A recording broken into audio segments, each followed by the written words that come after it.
Friends, हमारे video में पुनः आप सभी लोगों का स्वागत है। दोस्तों, आज मैं पुनः आप लोगों को त्रिकोणमिति के ही कुछ सूत्रों को लेकर के समझाने के लिए आया हूं अपने वीडियो में।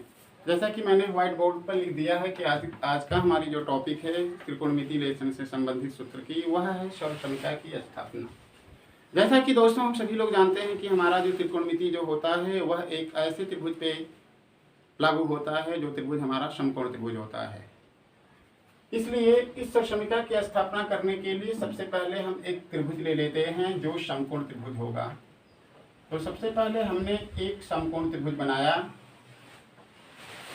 ये हमारा समकोण त्रिभुज बनकर तैयार।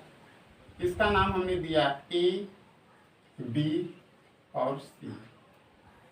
आप देख रहे हैं कि ये बी वाले शीर्ष पे 90 अंश का हमारा एंगल है। दोस्तों, आपको पता है कि जो समकोण त्रिभुज होता है उस समकोण त्रिभुज में सबसे जो बड़ी भुजा होती है उसको कर्ण बोलते हैं। ये आपका लंब है और यह आपका आधार है। यानी इस फिगर में कर्ण जो हमारा है वह AC है, आधार जो हमारा है वह AB है और लंब जो हमारा है वह BC है। ये है दोस्तों। और हम करने क्या जा रहे हैं दोस्तों, जैसा कि हमें पता है कि हम लोग आज सर्वसमीका की स्थापना करेंगे। सर्वसमीका के कहने का मतलब ये होता है, यह जो हमारे त्रिभुज, हमारा जो त्रिभुज है समकोण त्रिभुज, वह लंब, आधार और कर्ण के आधार पर ही सर्वसमीका सूत्रों की स्थापना करता है। और सर्वसमीका सूत्र में वही अनुपात आते हैं जो इस त्रिभुजों के भुजाओं के अनुपात का रिलेटेड मान होता है। तो सबसे पहले हम जानते हैं कि इस समकोण त्रिभुज के लिए सबसे मुख्य जो चीज हमारा होता है वो हमारा है पाइथागोरस सिद्धांत। पाइथागोरस सिद्धांत हमारा है जो केवल समकोण त्रिभुज पर ही लागू होता है। यह पाइथागोरस जो सिद्धांत होता है वो कहता है कि अगर कोई त्रिभुज हमारा समकोण त्रिभुज होता है तो उस त्रिभुज की जो सबसे बड़ी भुजा यानी कर्ण जो होता है उसका वर्ग उस त्रिभुज की अन्य दो छोटी भुजाओं के वर्ग के योग के बराबर होता है। यानी फिगर के अनुसार अगर हम देखते हैं तो हमको मिलता है AC का वर्ग बराबर BC का वर्ग, BC का वर्ग आधन AB का वर्ग। ये हमारा सिद्धांत। इसी पाइथागोरस प्रमेय को लेकर के हम सर्वसमीका की स्थापना करेंगे।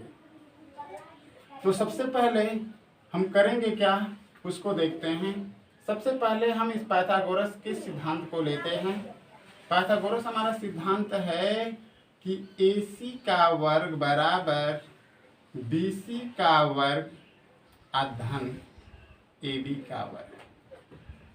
अगर दोस्तों हम इन दोनों त्रिभुजों में इस पाइथागोरस के सूत्र के दोनों पक्षों में अगर हम लिख दें कि दोनों पक्षों में AC के वर्ग का भाग देने पर, AC के वर्ग का भाग देने पर, तो इस कंडीशन में अगर आप देख रहे हैं तो यह AC का वर्ग बटा में AC का वर्ग होगा और इधर करेंगे तो BC का वर्ग धन AB का वर्ग और बटा में AC का वर्ग होगा। इसको अगर तोड़ते हैं आप तो AC का वर्ग बटा में AC का वर्ग इज इक्वल टू BC का वर्ग और बटा में AC का वर्ग प्लस AB का वर्ग और बटा में AC का वर्ग। इस चीज को दोस्तों आप ऐसे भी लिख सकते हैं कि AC अपान AC का वर्ग, इसको ऐसे भी लिख सकते हैं BC बटा में AC का वर्ग और इसको लिख सकते हैं AB और बटा में AC का वर्ग, क्योंकि आप देख रहे हैं कि अंश और हर दोनों ही पद जो हैं वर्ग के रूप में हैं।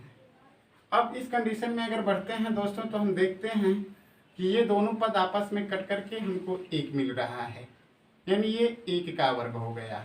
आगे चलते हैं तो BC जो है, अब इसमें देखें आप कि यह जो हमारा BC है वह लंब है, BC लंब है और AC क्या है, कर्ण है। तो लंब बटा में कर्ण का वर्ग धन AB क्या है दोस्तों, आधार है, और बटा में AC क्या है, कर्ण है, यानी आधार और बटा में कर्ण का वर्ग। और जैसा कि आपको पता है कि कोई अगर त्रिभुज होता है, उस त्रिभुज में लंब और कर्ण का जो अनुपात होता है उसे प्रायः साइन थीटा कहा जाता है, और आधार और कर्ण का जो अनुपात होता है उसको हम काश थीटा कहते हैं। जैसा कि आपको त्रिकोणमिति अनुपात में ये चीज़ बता है।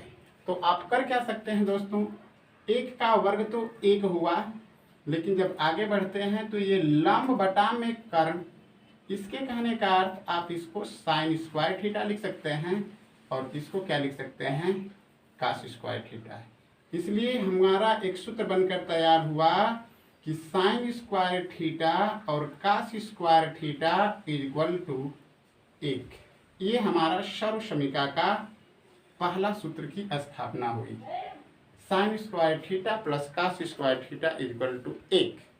कहने का मतलब क्या, यह जो सर्व समीकरण सिद्धांत है, इस सिद्धांत को आप इस त्रिभुज पर लागू कर सकते हैं। ये सर्व समीकरण जो है इस त्रिभुज पे लागू हो सकता है, और उसको चाहे आप भुजा पर लेकर लागू कर सकते हैं या कोण पे लागू कर सकते हैं। हर कंडीशन में आपको यह सर्व समीकरण जो है प्रूफ होती हुई नजर आएगी।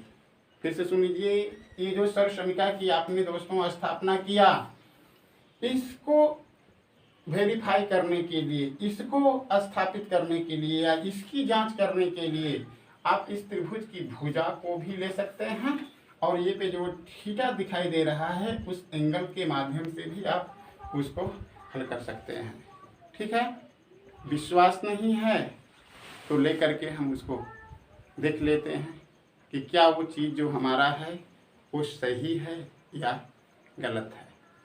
आइए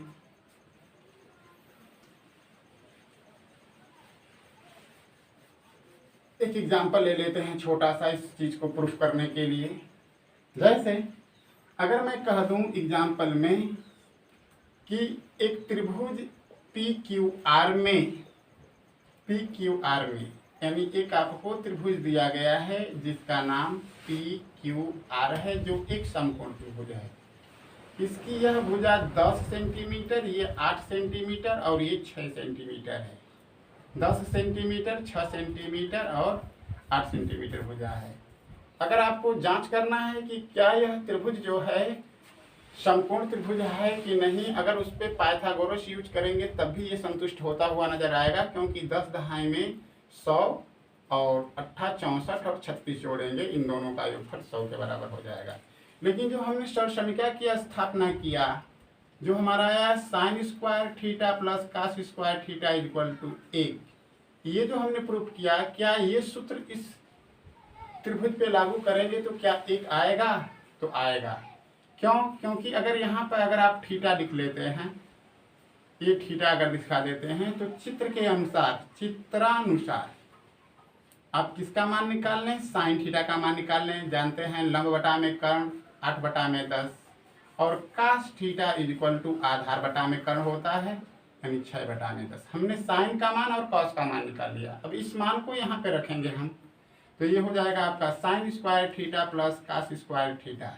अब आगे जब चलते हैं तो साइन थीटा का मान 8 बटा में 10 है, वर्ग कर लिया गया, 6 बटा में 10 है, वर्ग कर लिया गया, 8 64 बटा में 100 हो गया, और 36 बटा में 100 हो गया। इन दोनों को ऐड किया गया तो 100 बटा में 100 हुआ। इनको काटे तो क्या हुआ दोस्तों?